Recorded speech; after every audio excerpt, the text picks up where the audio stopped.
ಟಾರ್ಗೆಟ್ಗೆ ಮತ್ತೊಮ್ಮೆ ಸ್ವಾಗತ. ನೆಹರು ಓಲಕರ್ ಅವರೇ, ತಾವು BJPಯನ್ನು ಬಿಟ್ಟು KJPಗೆ ಹೋಗ್ತೀನಿ ಅಂತ ಹೇಳ್ತಾ ಇದ್ದೀರಿ. ನೀವು ಒಬ್ಬರೇ ಹೋಗ್ತೀರಾ ಅಥವಾ ನಿಮ್ಮ ಜೊತೆ ಇದ್ದವರೆಲ್ಲ ಬರ್ತಾರಾ? ನಮ್ಮ ಜೊತೆಯಲ್ಲಿದ್ದವರು ಭಾಳ ಸಂಖ್ಯೆಯಲ್ಲಿ ಬರ್ತಾರೆ. ಯಾಕೆ ಬರ್ಬೇಕು ನಿಮ್ಮ ಜೊತೆ ಅವರು? ನೀವು ಯಾಕೆ KJPಗೆ ಹೋಗ್ತಾ ಇದ್ದೀರಿ? ಯಡಿಯೂರಪ್ಪನವರ ನಾಯಕತ್ವದಲ್ಲಿ ವಿಶ್ವಾಸವನ್ನು ಇಟ್ಟಿದ್ದೇವೆ. ನಮ್ಮನ್ನು ಮೊದಲಿಗೆ ಕರೆದು ನಮಗೆ ಟಿಕೆಟನ್ನು ಕೊಟ್ಟು ನಮ್ಮನ್ನು ಚುನಾವಣೆಯಲ್ಲಿ ಗೆಲ್ಲಿಸಿದಂಥವ್ರು. ನಂತರದಲ್ಲಿ ನಮ್ಮ ಕ್ಷೇತ್ರಗಳಲ್ಲಿ ಕೆಲಸವನ್ನು ಮಾಡಲಿಕ್ಕೆ ಹೆಚ್ಚು ಹಣಕಾಸಿನ ನೆರವನ್ನು ಕೊಟ್ಟರು. ಹೆಚ್ಚು ಕೆಲಸವನ್ನು ಮಾಡಿ ಗ್ರಾಮೀಣಾಭಿವೃದ್ಧಿ ಮಾಡಲಿಕ್ಕೆ ಅವಕಾಶ ಆಯಿತು. ಆ ಕಾರಣದಿಂದ ನಾವು ಅವ್ರನ್ನ ಬೆಂಬಲಿಸ್ತಾ ಇದ್ದೇವೆ. ನಿಮ್ಮ ನಿಷ್ಠೆ ಮೊದಲಿಗೆ ಉದಾಸಿಗೋ ಅಥವಾ ಯಡಿಯೂರಪ್ಪನವ್ರಿಗೂ? ನಮ್ಮ ನಿಷ್ಠೆ ಉದಾಸಿ ಅಣ್ಣವ್ರ ಜೊತೆಯಲ್ಲಿ ಇದೆ ಹಾಗೂ ಯಡಿಯೂರಪ್ಪನವ್ರ ಜೊತೆಯಲ್ಲಿ. ನಾಳೆ ಉದಾಸಿ ಬೇಡ ಹೋಗೋದು ಅಂತಾರೆ. ಉದಾಸಿ ಅಣ್ಣವರು ಆ ರೀತಿ ಹೇಳೋದಿಲ್ಲ. ಯಾಕೆಂತ ಹೇಳಿದ್ರೆ ಈಗಾಗಲೇ ನಾವೆಲ್ಲ ಚರ್ಚೆಯನ್ನು ಮಾಡಿದ್ದೇವೆ. ಉದಾಸಿ ಅಣ್ಣವರು ಹೇಳಿದ್ದಾರೆ, ನಾವು ಈಗಾಗಲೇ ಯಡಿಯೂರಪ್ಪನವರ ಬೆಂಬಲಿಗರು, ಯಡಿಯೂರಪ್ಪನವರ ಜೊತೆಯಲ್ಲೇ ಇರ್ತೇವೆ ಅಂತ ಹೇಳಿದ್ದಾರೆ. ಉದಾಸಿಯವರು ಈಗ ಬೇರೆ ಪಕ್ಷದಿಂದ ಈ ಪಕ್ಷಕ್ಕೆ ಬಂದಿರೋರು, ನಾಳೆ ಬೇರೆ ಹೋಗಲ್ಲ ಅಂತಾರೆ. ನೀವೇನು ಮಾಡಿ? ಉದಾಸಿ ಅಣ್ಣವರು ನಾವು ಸೇರೇ ಬಂದವರು. ಸೊ ಉದಾಸಿಯವ್ರ ನಿರ್ಧಾರಕ್ಕೆ ನೀವು ಬದ್ದಾನ? ಹೌದು, ಖಂಡಿತವಾಗಿ ಹೋಗಲ್ಲ. ನೀವು ಹೋಗಲ್ಲ?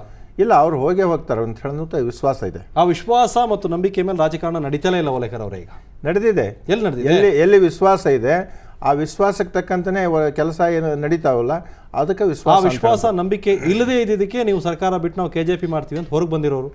ಇಲ್ಲ, ದ್ರೋಹ ಮಾಡಿದ್ರಿಂದ ನಮ್ಮ ನಾಯಕರು ಹೊರಗೆ ಬರ್ತಾ ಇದ್ದಾರೆ. ಆ ಕಾರಣದಿಂದ ನಾವೆಲ್ಲ ಏನು ದ್ರೋಹ ಹೇಳಿ ಹೋಗ್ಲಿ ನಿಮ್ಮ ಪ್ರಕಾರ? ಯಡಿಯೂರಪ್ಪನವರಿಗೆ ಇದನ್ನ ಅಧಿಕಾರವನ್ನು ಕೊಡ್ತೇವೆ ಅಂತ ಹೇಳಿದ್ರೆ ಪಕ್ಷದ ಅಧ್ಯಕ್ಷರನ್ನಾಗಿ ಮಾಡ್ತೇವೆ ಅಂತ ಹೇಳಿದರು. ಆ ಪಕ್ಷದ ಅಧ್ಯಕ್ಷತೆಯನ್ನು ಕೊಡಲಿಲ್ಲ, ಯಾವುದನ್ನೂ ಕೊಡಲಿಲ್ಲ. ಅವರನ್ನು ಕೇವಲ ಕನಿಷ್ಠ ವ್ಯಕ್ತಿಯನ್ನಾಗಿ ನಡೆಸ್ಕೊಳ್ಳುವಂಥ ಕೆಲಸವನ್ನು ಮಾಡಿದರು. ಕರ್ನಾಟಕ ರಾಜ್ಯದಲ್ಲಿ BJPಯನ್ನು ಹುಟ್ಟು ಹಾಕಿದಂಥ ನಾಯಕರವರು. ಹೆಚ್ಚು ಸೀಟುಗಳನ್ನು ಗೆಲ್ಲಲಿಕ್ಕೆ ಅವರೇ ಕಾರಣಕರ್ತರು. ಆ ಕಾರಣದಿಂದ ಇವತ್ತಿನ ದಿವಸ ಅವರಿಗೆ ಮುಜುಗರ ಆಗಿದ್ದು ನಮಗೂ ಮುಜುಗರ ಅಂತ ಹೇಳುವಂಥದ್ದನ್ನು ಹೇಳಬೇಕು. ಅವ್ರಿಗೆ ಯಾಕೆ ಕೊಡಬೇಕು? BJP ಪಕ್ಷದಲ್ಲಿ ಬೇಕಾದಷ್ಟು ನಾಯಕರಿದ್ದಾರೆ, ಅವರೊಬ್ಬರೇ ಕಟ್ಟಲಿಲ್ಲ, ಬೇಕಾದಷ್ಟು ಜನ ಕಟ್ಟಿದ್ದಾರೆ. ಆ ವ್ಯಕ್ತಿತ್ವ ಬೇಕಲ್ಲ. ಯಾಕೆ ಬೇರೆಯವ್ರಿಗೆ BJPಯಲ್ಲಿ? ಬೇರೆಯವರಿಗೆ ಇಲ್ಲ ಅಂಥ ವ್ಯಕ್ತಿತ್ವ ಇತ್ತು ಅಂತ ಹೇಳಿದರೆ ಈಗ ಯಡಿಯೂರಪ್ಪನವ್ರು ಹೊರಗೆ ಹೋಗಿದ್ದಾರೆ ಅಂತ ಹೇಳಿ ಸಂತೋಷಪಟ್ಟು ಅವರು ಖುಷಿ ಪಡಬೇಕಾಗಿತ್ತು.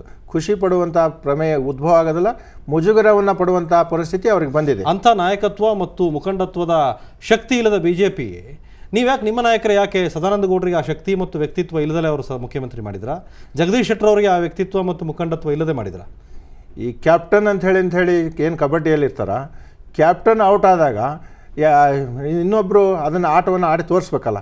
ಆ ಕಾರಣದಿಂದಾಗಿ ಅವ್ರನ್ನ ವೈಸ್ ಕ್ಯಾಪ್ಟನ್ ಅಂತ ಮಾಡಿ ಅಥವಾ ಇನ್ನೊಬ್ಬ ಪ್ಲೇಯರ್ ಅಂತ ಹೇಳಿ ಅವ್ರನ್ನ ರೈಡಿಗೆ ಕಳಿಸ್ತಿರ್ತಾರೆ. ಕ್ಯಾಪ್ಟನ್ ಅಂತ ಹೇಳಿದ್ರೆ ಆಲ್ರೌಂಡ್ ಆಟಗಾರ ಇರ್ತಾನೆ. ಹಾಗೆ ಯಡಿಯೂರಪ್ಪನವರು ಆಲ್ರೌಂಡ್ ಆಟಗಾರರು. ಅವರನ್ನು ಕೇಂದ್ರ ನಾಯಕರು ಯಾವುದೇ ಒಂದು ಕಾರಣಕ್ಕಾಗಿ ಅವರ ಮುಖ್ಯಮಂತ್ರಿ ಹುದ್ದೆಯಿಂದ ರಾಜೀನಾಮೆ ಕೊಡಲಿಕ್ಕೆ ಹೇಳಿದ್ದರಿಂದ ರಾಜೀನಾಮೆ ಕೊಟ್ಟಿದ್ದರಿಂದ ಆಲ್ಟರ್ನೇಟಿವ್ ಆಗಿ ಅವ್ರನ್ನ ಸೆಕೆಂಡ್ ಲಿಸ್ಟ್ನಲ್ಲಿರುವಂಥವ್ರನ್ನ ಮುಖ್ಯಮಂತ್ರಿ ಮಾಡಲಾಗಿತ್ತು. ಸರ್, ನಿಮ್ಮ ಅನುಕೂಲಕ್ಕೆ ತಕ್ಕಂತೆ ಈ ಅಡ್ಜಸ್ಟ್ಮೆಂಟ್ ಮಾಡ್ಕೊಂಡ್ರಿ. ರಾಜ್ಯಕ್ಕೆ ಜನಕ್ಕಾಗೋ ಅಥವಾ ಇನ್ನೊಂದು ಕಾರಣಕ್ಕೋ ಮಾಡಲಿಲ್ಲ. ಇದೆಲ್ಲವೂ ನಿಮ್ಮ ವೈಯಕ್ತಿಕ ಅಡ್ಜಸ್ಟ್ಮೆಂಟ್. ಹಾಗಾದರೆ ಯಾವುದು ವೈಯಕ್ತಿಕ ಅಡ್ಜಸ್ಟ್ಮೆಂಟ್ ಇಲ್ಲ. ಸಾರ್ವಜನಿಕ ಹಿತದ ದೃಷ್ಟಿಯಿಂದ ಒಬ್ಬ ಸಾರ್ವಜನಿಕ ವ್ಯಕ್ತಿಯಾಗಿ ಒಬ್ಬ ಪ್ರಜಾಪ್ರತಿನಿಧಿ ಅಂತ ಹೇಳಿದ್ರೆ ಸಾರ್ವಜನಿಕ ವ್ಯಕ್ತಿ. ಆ ಸಾರ್ವಜನಿಕ ವ್ಯಕ್ತಿ ಏನೇ ಮಾಡಿದರೂ ಸಹಿತ ಸಾರ್ವಜನಿಕ ವ್ಯವಸ್ಥೆಗೆ ಆಗ್ತದೆ ಹೊರತುಪಡಿಸಿ ಬೇರೆದಕ್ಕಾಗೋದಿಲ್ಲ. ಸೊ ನಿಮ್ಮ ಮಾತುಗಳನ್ನು ಕೇಳ್ತಾ ಇದ್ರೆ ನಿಮ್ಮದು ವ್ಯಕ್ತಿನಿಷ್ಠೆ, ಪಕ್ಷನಿಷ್ಠೆ ಅಲ್ಲ ನಿಮ್ಮದು? ಇಲ್ಲ, ನಮ್ಮದು ವ್ಯಕ್ತಿನಿಷ್ಠೆನೂ ಹೌದು, ಪಕ್ಷನಿಷ್ಠೆನೂ ಹೌದು. BJPಯನ್ನು ಕಟ್ಟಿದಂಥವ್ರು ಯಡಿಯೂರಪ್ಪನವರು. ಅವ್ರನ್ನ ಬಿಟ್ಟರೆ ಬೇರೆ ಯಾರೂ ಕಟ್ಟಿರಲಿಲ್ಲ. ನಿಮ್ಗೆ ಹೇಗೆ ಗೊತ್ತು ಅವರು? ನೀವು ಹೊಸದಾಗಿ ಬಂದಿರೋರು BJPಗೆ? ಯಡಿಯೂರಪ್ಪನವರು. ನಾನು ಬ್ಯಾಡಗಿ ಕ್ಷೇತ್ರದಲ್ಲಿರುವಂಥ ಸಂದರ್ಭದಲ್ಲಿ ನಮ್ಮನ್ನು ಕರೆಸಿ ನಮಗೆ ಟಿಕೆಟನ್ನು ಕೊಟ್ಟಂಥವ್ರು. ನೋಡಿ, ಯಡಿಯೂರಪ್ಪನ ಜೊತೆ ಇದ್ದವರು ಯಾರು ಈಗ ಸುತ್ತಮುತ್ತ ಕಾಣಿಸ್ಕೋತಾ ಇರೋ ನಿಮ್ಮ ನಾಯಕರಾದಂಥ ಉದಾಸಿಯವರ ಆದಿಯಾಗಿ ಯಾರು ಈ ಪಕ್ಷದ ಮೂಲ ಕಾರ್ಯಕರ್ತರಲ್ಲ. ಉಮೇಶ್ ಕತ್ತಿ ಆಗಿರ್ಬೋದು, ಬೊಮ್ಮಾಯಿ ಆಗಿರ್ಬೋದು, ಉದಾಸಿ ಆಗಿರ್ಬೋದು, ಸೋಮಣ್ಣವರಾಗಿರ್ಬೋದು, ನೀವು ಕೂಡ ಎಲ್ಲ ಹೊರಗಿನಿಂದ ಬಂದು ಸೇರ್ಕೊಂಡವ್ರೆ. ನಿಮಗೆ BJPನ ಕಟ್ಟಿದ್ರು, ಹುಟ್ಟಾಕಿದ್ರು ಅಂತ ಹೇಗೆ ಗೊತ್ತು? ಯಡಿಯೂರಪ್ಪನವ್ರು ಹುಟ್ಟಾಗಿ ಕಟ್ಟಿದ್ದು ಎಲ್ಲ ಮಾಡಿದರೆ ನೀವ್ಯಾಕೆ ಅವ್ರ ಜೊತೆ ಬೇಕಿತ್ತು? ಬೇರೆಯವರು ಮೂಲ BJP ಕಾರ್ಯಕರ್ತರ ಜೊತೆ ನಿಂತ್ಕೋತಿದ್ರು, ನಾಯಕರುಗಳು ನಿಂತ್ಕೋತಿದ್ರು. ಕೇವಲ ಮೂಲ BJP ಕಾರ್ಯಕರ್ತರಿಂದಲೇ ಪಕ್ಷವನ್ನು ಕಟ್ಟಲಿಕ್ಕೆ ಸಾಧ್ಯ ಆಗೋದಿಲ್ಲ. ಪಕ್ಷ ಅಂಥೇಳಿಂದ ಎಲ್ಲರೂ ಬೇಕಾಗ್ತದೆ. ಆ ರೀತಿಯಾಗಿ ಯಡಿಯೂರಪ್ಪನವರು ಎಲ್ಲರನ್ನೂ ಕರೆದು ಪಕ್ಷಕ್ಕೆ ಸೇರಿಸ್ಕೊಂಡಿದ್ದರಿಂದ ಪಕ್ಷ ಬಲಿಷ್ಠವಾಯಿತೆ ಹೊರತುಪಡಿಸಿ ಇಲ್ಲ ಅಂತ ಹೇಳಿದ್ರೆ ಮೊದಲನೇ ಹಂತದಲ್ಲಿ ಎಷ್ಟು ಸೀಟ್ ಇದ್ವು ಅಂತ ಹೇಳುವಂಥ ತಮಗೆಲ್ಲ ಗೊತ್ತಿರುವಂಥದ್ದು. ನೋಡಿ, ಯಡಿಯೂರಪ್ಪ ಮತ್ತು ಅವರಿದ್ದಂಥ ಪಕ್ಷ BJP ಒಂದು ಸೈದ್ಧಾಂತಿಕ ಹಿನ್ನೆಲೆ ಇದ್ದಂಥದ್ದು. ಆದರೆ ಯಡಿಯೂರಪ್ಪನ ಜೊತೆ ಬಂದು ಸೇರಿಕೊಂಡವರಿಗೆ ಯಾವುದೇ ಸೈದ್ಧಾಂತಿಕ ಹಿನ್ನೆಲೆ ಇರಲಿಲ್ಲ. ಇವರೆಲ್ಲರಿಗೂ ಕೂಡ ಹಣ, ಅಧಿಕಾರ ಇದೆರಡೇ ಮುಖ್ಯವಾಗಿತ್ತು. ನಿಮ್ಮಿಂದಾಗಿ ಯಡಿಯೂರಪ್ಪ ಪಕ್ಷ ಬಿಡುವಂಥ ಸ್ಥಿತಿ ಬಂದು ತಲುಪ್ತು. ಆ ರೀತಿ ಆಗಿತ್ತು ಅಂತ ಹೇಳಿದ್ರೆ ಯಡಿಯೂರಪ್ಪನವ್ರ ಜೊತೆ ಇರ್ತಿರ್ಲಿಲ್ಲ.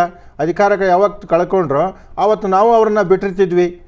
ವಿಶ್ವಾಸ ಇದೆ ಅಂತ ಹೇಳುವುದಕ್ಕಾಗಿ, ನಂಬಿಕೆ ಇದೆ ಅಂತ ಹೇಳುವಂಥ ಕಾರಣದಿಂದಾಗಿ ಯಡಿಯೂರಪ್ಪನವರು ರಾಜೀನಾಮೆ ಕೊಟ್ಟಾಗಲೂ ಇದ್ದೇವೆ, ಇವತ್ತು ಶಾಸಕ ಸ್ಥಾನಕ್ಕೆ ರಾಜೀನಾಮೆ ಕೊಟ್ಟಾಗಲೂ ನಾವಿದ್ದೇವೆ ಅವ್ರ ಜೊತೆ. ಅದಕ್ಕೆ ಎರಡೇ ಕಾರಣ, ಒಂದು ನಿಮಗೆ ಅಧಿಕಾರ ಕೊಟ್ಟರು, ಎರಡನೇದು ನಿಮಗೆ ಹಣ ಮಾಡೋದಕ್ಕೆ ಅವಕಾಶ ಮಾಡಿಕೊಟ್ರು. ಇದಿಷ್ಟೇ ನಿಷ್ಠೆ ಹೊರತುಪಟ್ಟರೆ ನಿಮಗೆ ಯಾವ ಸೈದ್ಧಾಂತಿಕ ನಿಷ್ಠೆ? ಯಾವುದೇ ಹಣ ಮಾಡಲಿಕ್ಕಾಗಲಿ ಅಥವಾ ಯಾವುದೇ ಒಂದು ದುರುದ್ದೇಶದಿಂದ ಯಡಿಯೂರಪ್ಪನವ್ರ ಜೊತೆಗಿಲ್ಲ. ಯಡಿಯೂರಪ್ಪನವರು ಒಬ್ಬ ಕಾಯಕ ಯೋಗಿ. ಯಡಿಯೂರಪ್ಪನವರು ಹಿಡಿದ ಕೆಲಸವನ್ನು ಬಿಡದಂಥ ಛಲದಂಕಮಲ್ಲ. ಅವ್ರು ಏನು ಹೇಳ್ತಿರಿ, ಆ ಪತ್ರಗಳನ್ನು ಕೊಟ್ಟದ್ದಕ್ಕೆ ತಕ್ಷಣವೇ ಅದು ಕೆಲಸ ಆಗಿ ಬರ್ತಾಯಿತ್ತು ಹೊರಗೆ. ಆ ಕಾರಣದಿಂದಾಗಿ ಅವ್ರನ್ನ ಬೆಂಬಲಿಸ್ತಾ ಇದ್ದೇವೆ ಹೊರತುಪಡಿಸಿ ನಮ್ಮ ವೈಯಕ್ತಿಕ ಸಲುವಾಗಿ ಅಲ್ಲ. ಈಗ ಆ ಪತ್ರಗಳನ್ನು ಕೊಟ್ಟೋದು ಎಲ್ಲಿ ಹೋಗ್ತವೆ ಅಂತ ಹೇಳಿ ಗೊತ್ತಾಗ್ತಾ ಇಲ್ಲ. ಈಗ ಪತ್ರಗಳು ಎಲ್ಲಿ ಹೋಗ್ತವೆ ಅಂತ ನಿಮ್ಗೆ ಗೊತ್ತಾಗ್ತಾ ಇಲ್ಲ. ಅಂದ್ರೆ ಯಾರು ನಿಯಂತ್ರಣದಿಲ್ಲ, ಹಾಗಾದ್ರೆ ಮುಖ್ಯಮಂತ್ರಿ ನಿಯಂತ್ರಣದಲ್ಲಿಲ್ಲ. ನೀವಾಗಲೇ ಟಿವಿಯಲ್ಲಿ ಮಾಧ್ಯಮದಲ್ಲಿ ಪ್ರಕಟ ಮಾಡಿದಿರಲ್ಲ ಸರ್. ಹಾಗಾದ್ರೆ ಇವರು acting chief minister Jagadish Shettar ಅದನ್ನು ತಾವೇ ಹೇಳಿದಿರಿ ಈಗಾಗಲೇ ಮಾಧ್ಯಮದಲ್ಲಿ ಈಗಾಗಲೇ ಎಲ್ಲ ಕಡೆಗಳಲ್ಲಿ ಬಿಂಬಿಸಿದಾರಲ್ಲ. ಸೊ ಯಡಿಯೂರಪ್ಪ ಅವ್ರು ಹೇಳಿದಾಗ ನಡೆಯುವ ಆಕ್ಟಿಂಗ್ ಚೀಫ್ ಮಿನಿಸ್ಟರಾ? ಅವ್ರು ಹೇಳ್ದಂಗೂ ಕೇಳ್ತಾರೆ, ನಾವು ಹೇಳ್ದಂಗೂ ಕೇಳ್ತಾರೆ, ಅಂತ ಏನು ಸಮಸ್ಯೆ ಇಲ್ಲ. ಆದರೆ ಕೆಲಸಗಳು ಆಗ್ತಾ ಇಲ್ಲ ಅಂತ ಹೇಳುವಂಥದ್ದು ನಮಗೆ ಸಮಸ್ಯೆ. ಹಾಗಾದ್ರೆ ಓಲೇಕರ್ ಅವರೇ, ತಾವು ಪ್ರಾಮಾಣಿಕವಾಗಿ ನೇರವಾಗಿ ಹೇಳಿ, ರಾಜಕಾರಣದಲ್ಲಿರೋ ನೀವು ಸಾರ್ವಜನಿಕರಿಗೋಸ್ಕರ ಇರೋ. ಹೌದು ತಾನೆ? ನೀವು ಈ ಬಂದಿರೋದೇ ರಾಜಕಾರಣಿಯಾಗಿರೋದೇ ಸಾರ್ವಜನಿಕರ ಸೇವೆಗೆ. ನಾಳೆ ಉತ್ತರ ಹೇಳಬೇಕಾದ್ದು, ಮತ ಕೇಳಬೇಕಾದವರು ಅವರೇ. ಕೆಲಸ ಆಗ್ತಾ ಇಲ್ಲ, ಜಗದೀಶ್ ಶೆಟ್ಟರು ಸರ್ಕಾರ ಉಳಿಸಲ್ಲ ಅಂದಮೇಲೆ ಈ ಅಡ್ಜಸ್ಟ್ಮೆಂಟ್ ಯಾಕೆ ಅಂತ ನಿಮ್ಗೆ ಅದನ್ನೇ ಹೇಳ್ತಾ ಇದ್ದೀನಿ. ಯಾವ ಸೈದ್ಧಾಂತಿಕ ಹಿನ್ನೆಲೆಯೂ ನಿಮಗಿಲ್ಲ.